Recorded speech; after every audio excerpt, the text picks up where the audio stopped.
Today is May 20th, 2012 at the Yechiel Foundation. We're still studying the Zohar, and this will take us to some very important investigations. The Zohar tells us that as long as the intruders are mixed with the people of Israel, the letters of the name of God will never come together. In other words, there will be no blessings.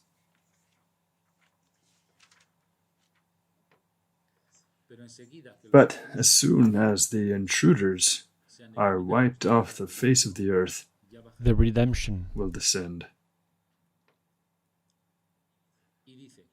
It tells us that the only way to resolve that issue is to bind oneself to the tree of life, which is the Kabbalah.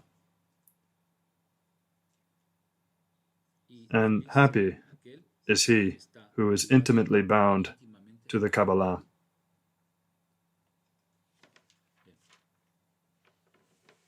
Here we must speak of the intruders. We must speak of the suffering of the Jewish people through persecution, inquisition, defamation. Where does all of this come from? You must know that the first man, Adam Arishon, was not like us. He was a man who was far superior to us, with a body of light, not a physical body, who had tremendous extrasensorial powers, who could teletransport, had telepathy, could visit other universes, could time travel, etc., and could live 1,000 years without trouble. But when he was created by our Creator, he was created in another world, which is not Earth, a world called Gan Eden, the Garden of Eden. There, he spoke to an inhabitant, who we symbolize as the serpent. And he made friends with that inhabitant, who was a humanoid, but who did not eat food or fruit, but rather fed off energies. And that very intelligent humanoid thought he could make a whole generation of feed for himself out of Adam. And so what did he do? He convinced Adam to eat the fruit of the tree of knowledge of good and evil, which is nothing other than to have a physical body. The tree of knowledge of good and evil means having a physical body. And once he convinced him, and Adam was incarnated in a physical body, he could no longer live in that other dimension, in that world. He had to come to this planet, the planet Earth, and be adapted to a physical body. But that physical body was built by the serpent, and by induction.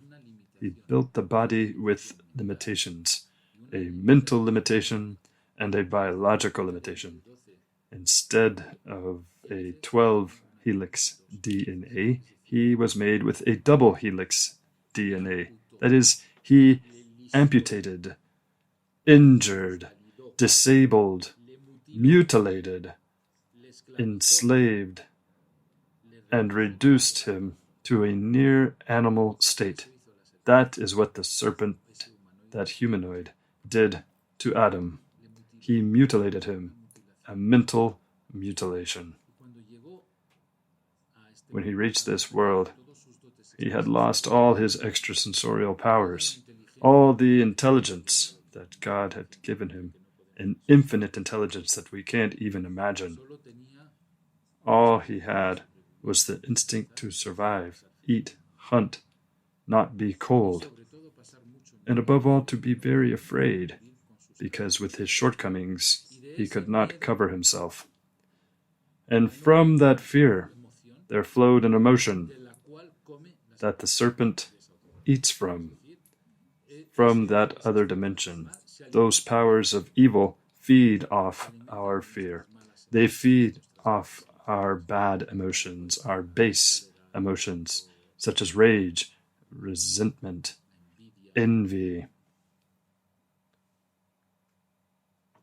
sadness, depression. He feeds off that energy.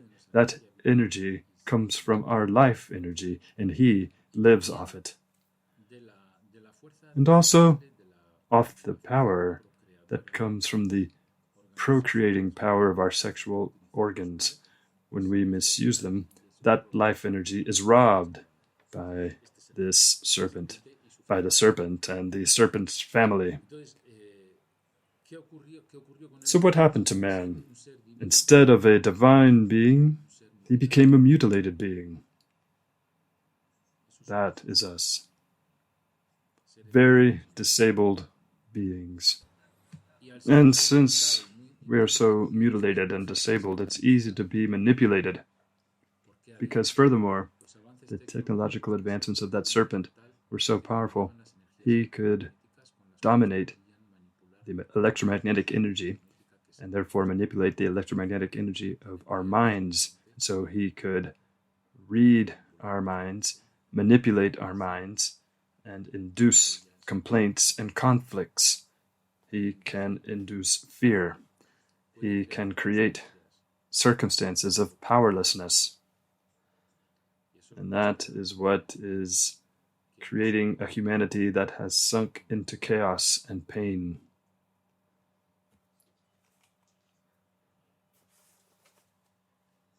Therefore, the question is, until when?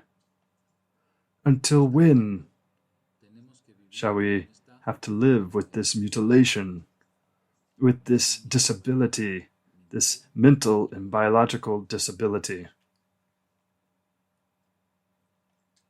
Our Creator, HaKadosh Baruch Hu, sent from another world something like a guidebook to recompose our biological DNA and recompose our extrasensorial powers and allow us to see what we can't see today, which is called the Torah and the Kabbalah.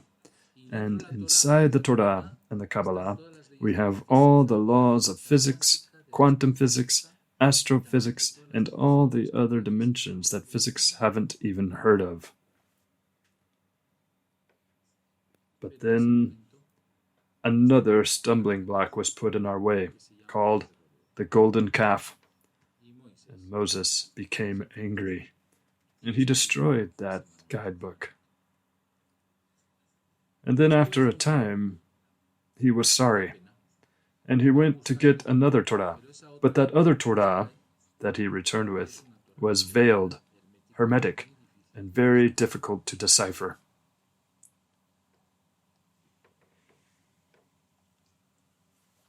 And so, very few know how to use it for their well-being. And so, the world of the Gola began. What is the Gola? The Gola is the diaspora, the dispersion of Jews around the world. It is the loss of cohesion. It is the loss of that knowledge. The lack of union. The lack of union, a scattering. And that is what we call the intruders who are subjugating us. That is what the Zohar calls the intruders. So then we can pose a question. If HaKadosh Baruch Hu says in the Zohar Ha Kadosh, if Rabbi Shimon Bar Yochai, they all say that as long as the intruders are in this world, there will be no blessing. And until we do away with them, we won't be happy. Then we can pose this question. Can we do away with them? Can we recover the dimension that Adam had in his beginnings? And can we return to the starting point without being fooled by that humanoid known as Satan, and in angelical language as Samael, the name which should not be pronounced, but I will tell you for educational purposes. That angel only wants to destroy the creation of God, and only wants to harm us in any way he can, and he comes and inhabits the minds and thoughts of people to harm us. That is, a person who comes to harm us is not that person. It is the humanoid who has taken over the control of that person's thought who has come to harm us. So, we have the chod, mitzvot, the laws of the Torah. We must wear tefillin, we must wear a mezuzah, we must wear the talit katan, the talit gadol, we read the sefer, we go to the synagogue. In all, 613 laws. Does it work? It has worked twice in history, with the first and the second temples.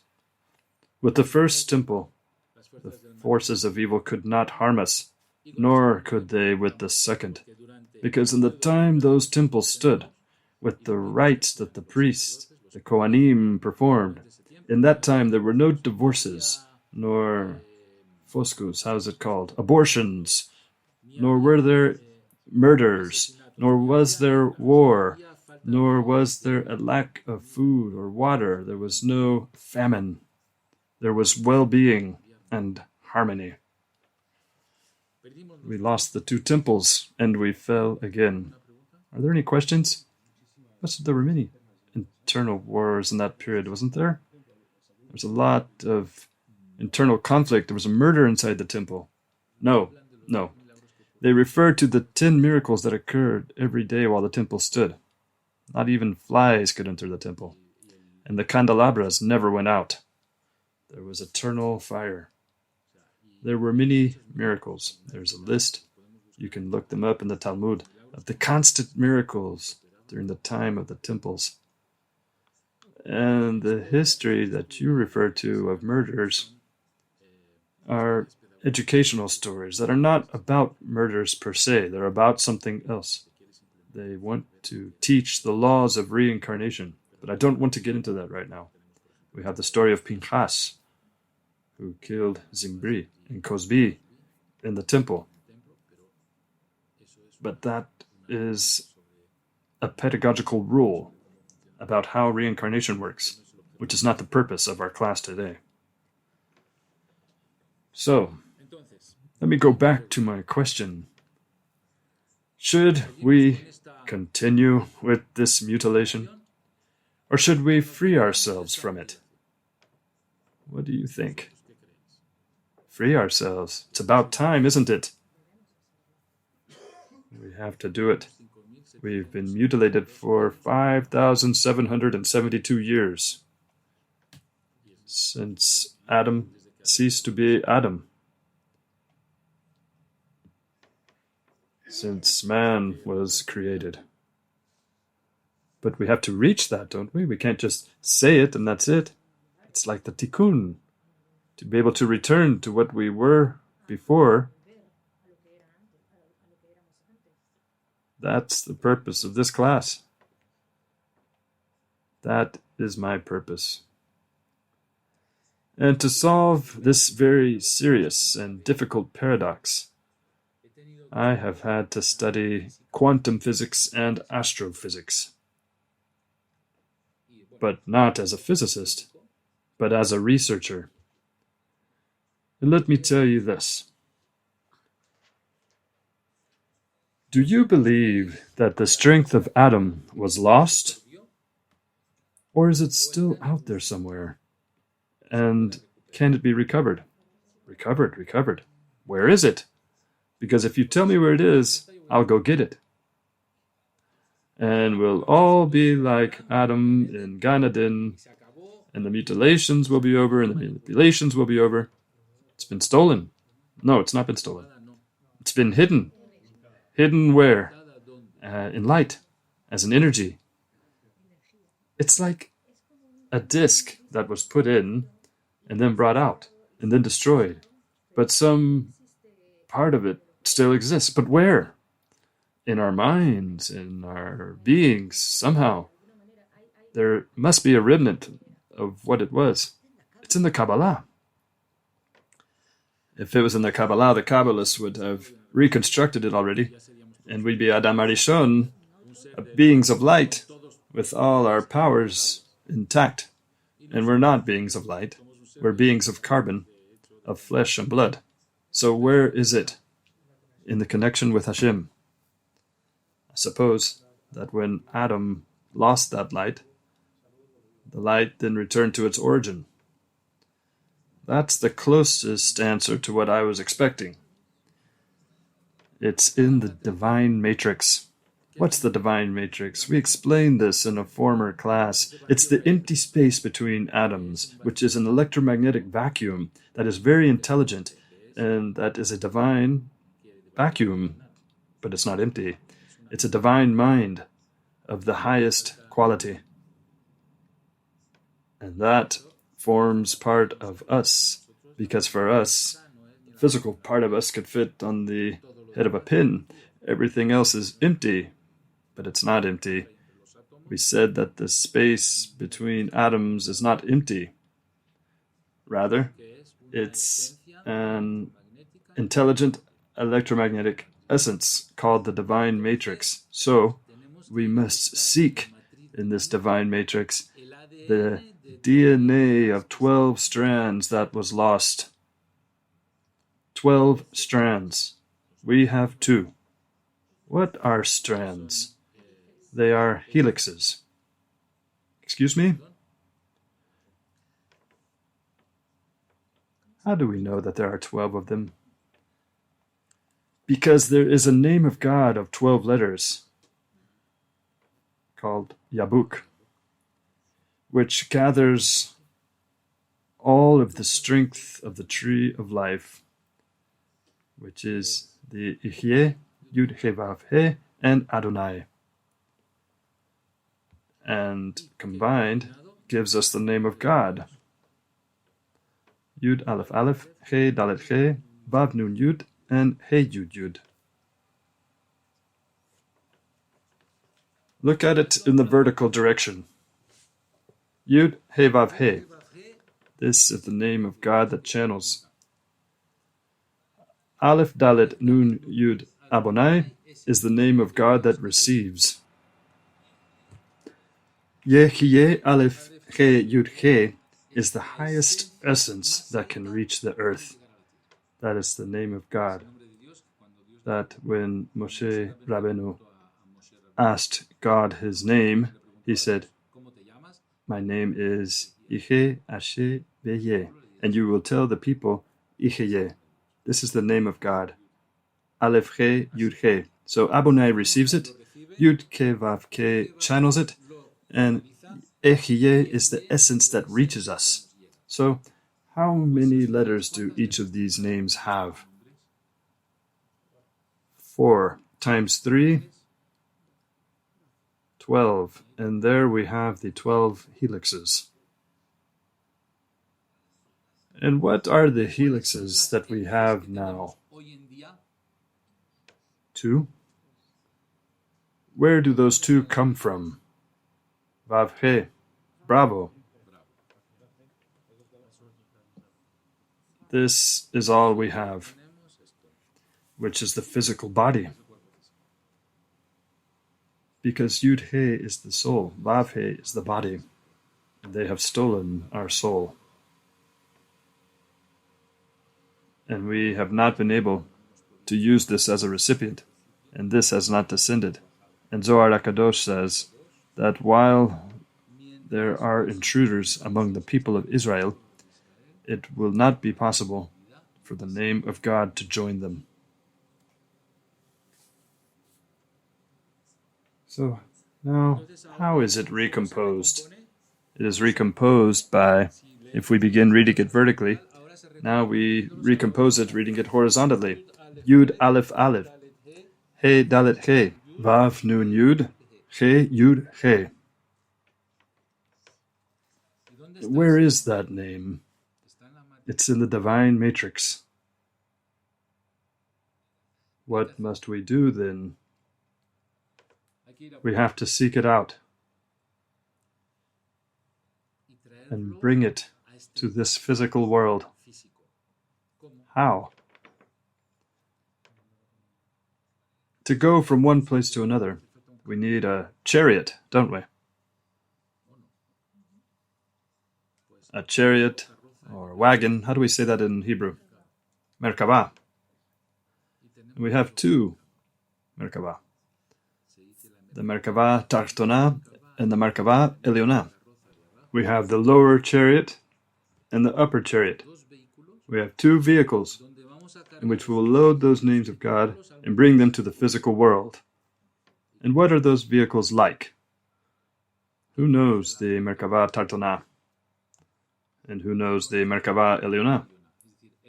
The smaller chariot that carries the names of God or the helixes of DNA from a world that is not the physical world to this world, to re-inject it into our blood to recompose our DNA.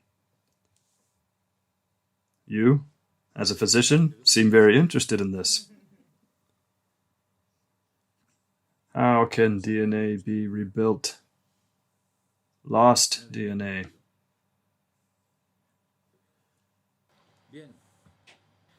Well, the name we have meditated, not that we have meditated, but that we are going to meditate, which is the name of those three names, Yud, He, Vav, He, Abonai, and Ihyeye.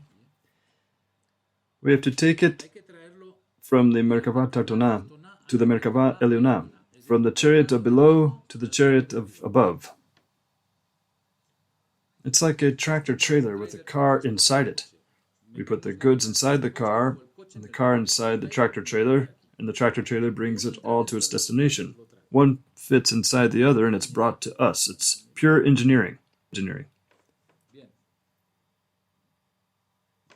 Now, I will draw for you the Merkavah Tartona and the Merkavah Eliona. So, you have to use the Merkavah. First the Tartona, the lower one, then the Merkavah Eliona. This is the Merkavah Atachtona, Ched, Vev, Vav. Do you know what this is? This is the body given to the souls lost due to lost semen. They are given this body to be rescued. And the Merkavah Eliona is this one. Kuf,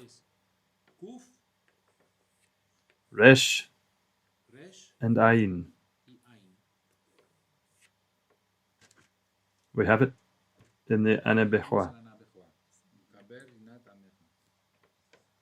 Those are the two Merkavot. Het Bet Resh, Tachtuna and Eliona. Above and below. So, if we meditate Het Bet Vav and Kuf Resh Ayin, then we can meditate the name of 12 letters.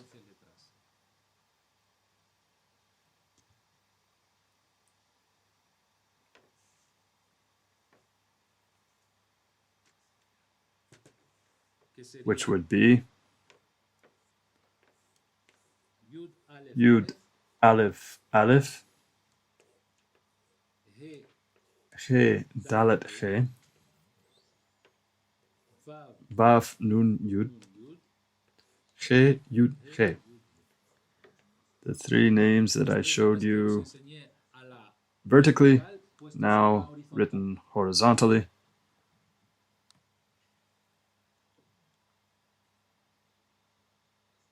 Once we have done that, we need a name of God, one of the 72 names of God that will launch or catapult us to Gan Eden, where we were created with the super DNA. What is the name of God that recomposes you as Adam, the first of the 72 names of God, which is Vav He Vav. I will draw a little window here. It would be Vav, He, Vav. Here is the formula to rebuild oneself.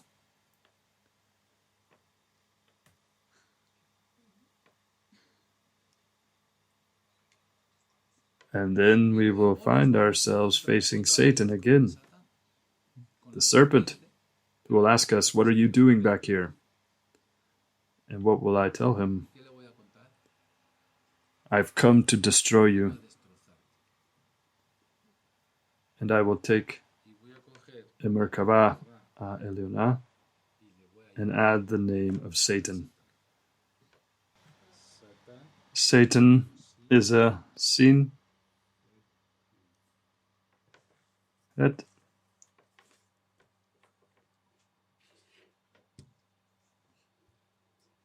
Tet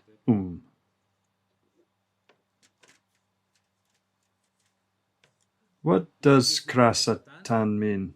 I will tear up Satan. I will destroy you. Everything you have done to me, I will destroy you. There will be nothing left of him. Isn't that a little scary? It should be scarier to live mutilated. I mean, the name of Satan. He should be afraid. No, then, okay. We're not here to be scared by him. We're here to scare him. Yes. In the order, the first three, I didn't understand. Why the small Merkava, then the big Merkava have to be loaded, then his name. Shouldn't we first meditate on the name and then put it in the Merkava? I don't understand the order. Why is it this way? Because this name is not here. You have to go there to get it, to the divine matrix. That is why you need two vehicles. One that comes from below to halfway, and one that comes from above to halfway, and then meet each other. Now, you may ask your question.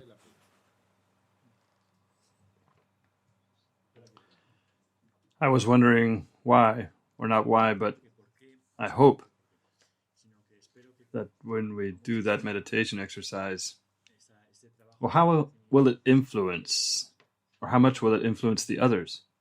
We don't want to leave them out.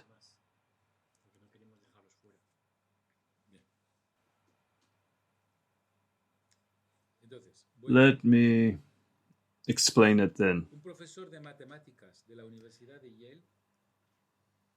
A mathematics professor at the University of Yale developed a formula with a computer called Mandelbrot.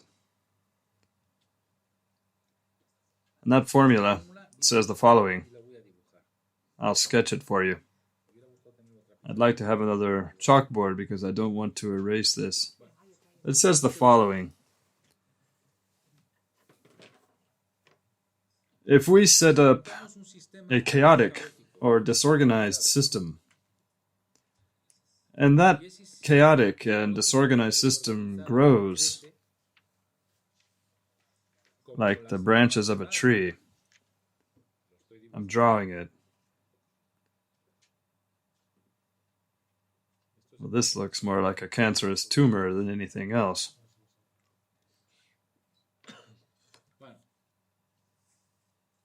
Well, what this Yale mathematician did in his Mandelbrot program was to say, if we set up a disorganized or chaotic system and make it grow, all the fractions of the system overall will also show the same pattern of disorganization. Why? Because mathematics tells us that the general prevails over the specific. So if there's a mistake here, it must pass through all the system of branches. It's easy enough to understand. But the nice thing about this is that mathematics have shown that If a particle that has come disorganized due to its general element, its general pattern, if this particle here rebels and forms a rebellion and becomes organized, if it goes back up into the whole system, it will contaminate the whole system into organization. That is, we could understand at the logical level that from the general to the specific, disorder would be conveyed, transmitted. But what is new is that taking just one particle, ordering it, cleaning it, everything above that, and the whole rest of the system becomes organized, clean, and harmonious. That is, if we put fear here, we have said that the system for manipulation of man is fear, and that is the origin of all defects. If we say fear, it will be distributed throughout the whole system. But if one cell, a particle, a fraction, we change fear to love, that love will influence the entire general system. And this has been proven mathematically. That is, we've changed the pattern of a particle and everything else is regenerated. What does this mean? That if a group, such as this one, can enter the divine matrix with the Merkava Taktona and the Merkava Eliona and recompose its 12-strand DNA, go to Gan Eden and destroy Satan, the entire human system and the entire animal, plant, mineral, and spiritual systems will regenerate in love. That is the answer. And that action is the result immediate? Once the lucid being does it regenerate everything? Quantum physics tells us that any intervention in the divine matrix spreads the information throughout the entire divine matrix of the entire universe instantly. I don't know. Do you have the courage to do this meditation? Be strong. Just imagine.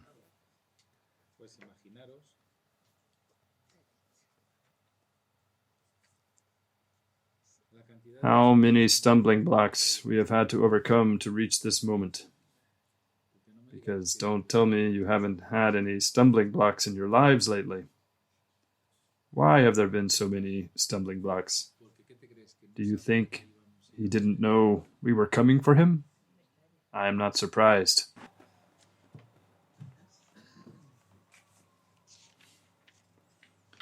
Thanks to God, HaKadosh Baruch Hu, who is above all else. Now, let's put our feet parallel on the floor, our hands facing up in our laps, and breathe deeply 3 times.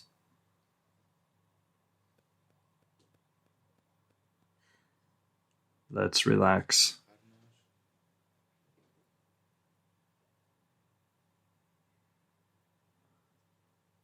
Excuse me, I'd like to light a candle. It's done.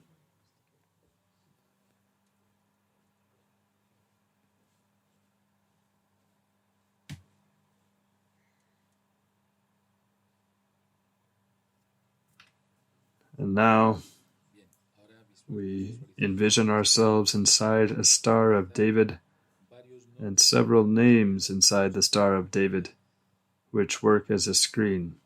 The first name is Merkava Ataktona, Het, Bet, and Vav.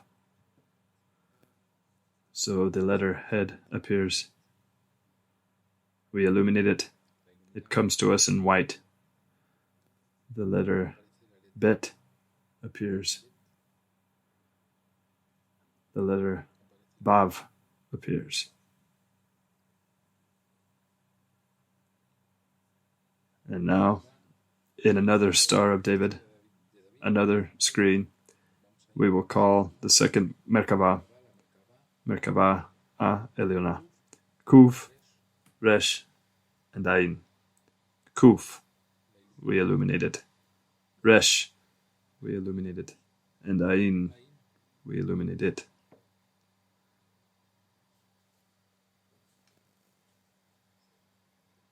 Now we need the strength of the group, and we will string a golden thread through the hearts of the entire group in a counterclockwise motion, stringing the hearts together like pearls on a necklace.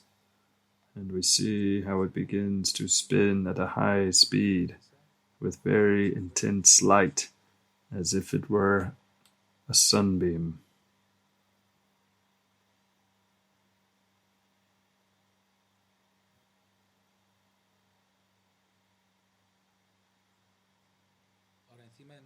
And now above our heads, another small star of David appears, where we will write Vav, He, Vav, Vav, He, Vav. We will illuminate it. It will act like a crown over our heads.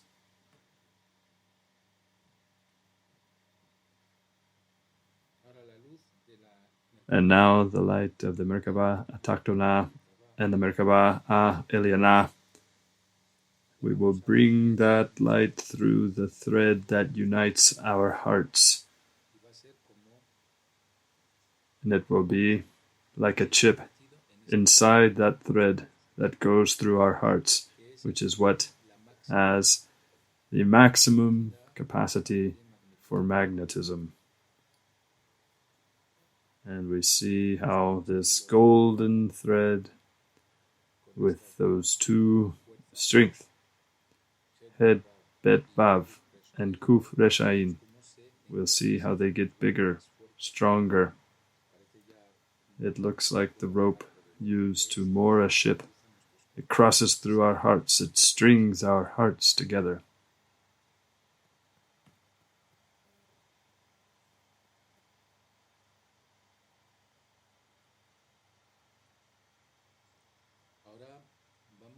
Now we will mentally connect with Metatron and Sandalphon for them to protect us during this exercise.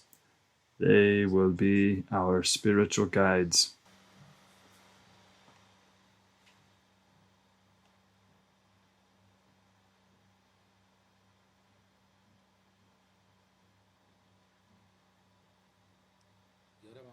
And now we'll envision the 12-letter name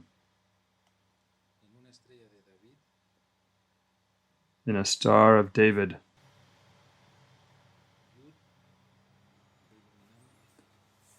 Yud, we illuminate it. Aleph, we illuminate it. Aleph, we illuminate it. He, we illuminate it. Dalet, we illuminate it. He, we illuminate it. Vav, we illuminate it. Nan, we illuminate it. Yud, we illuminate it. He, we illuminate it. Yud, we illuminate it. He, we illuminate it.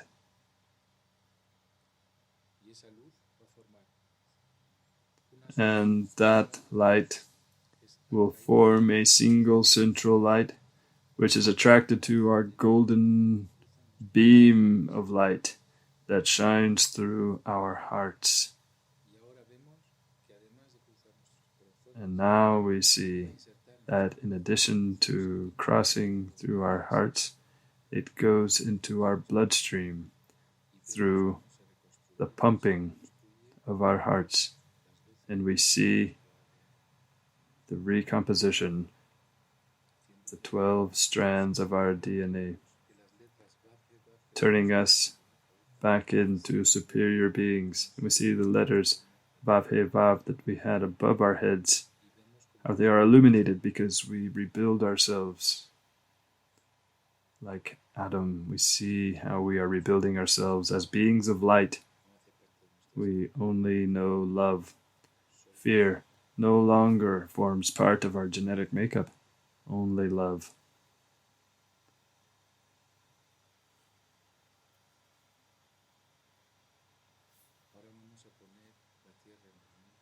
Now we're going to place the earth in the center.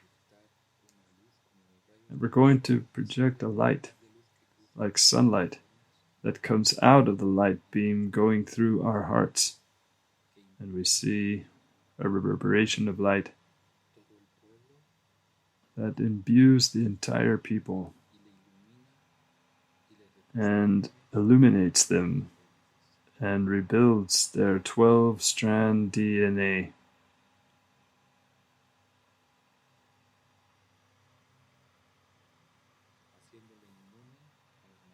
Making them immune to mental manipulations.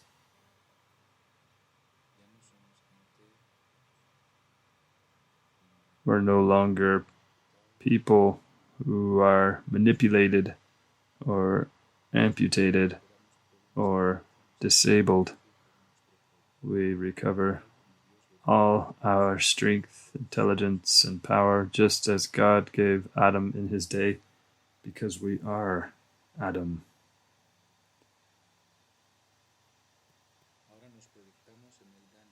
And now we project ourselves into the Gan Eden, a world of another dimension. And we see how the angel Samael is trembling in fear, because written on our foreheads is Kra Satan. And we watch him dissolve, and we no longer fall into his trap. And we are now free of all bonds. And this entire operation is supervised by Metatron and Sandalphon with the help of the Creator.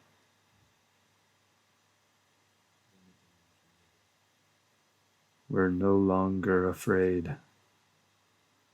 We can now love everyone. We no longer have shortcomings, nor does the world.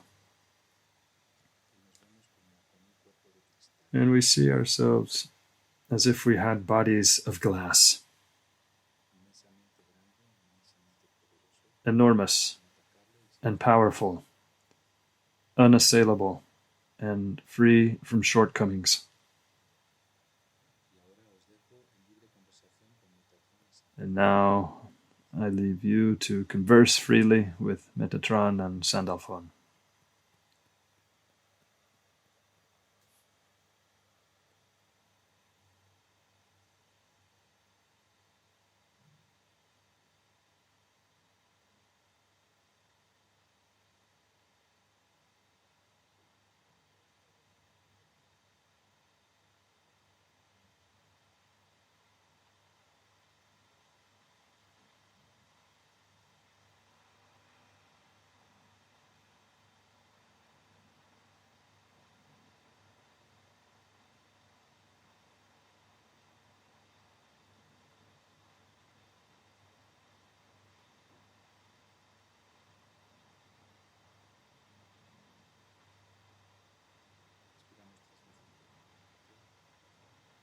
Let's take 3 deep breaths.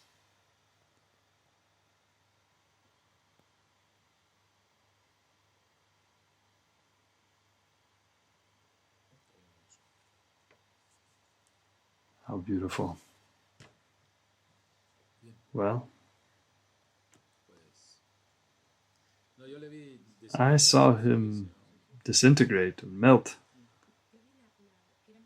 I saw that we were transparent beings, but tending toward blue. Yes, bluish. Okay, let's close today's class here.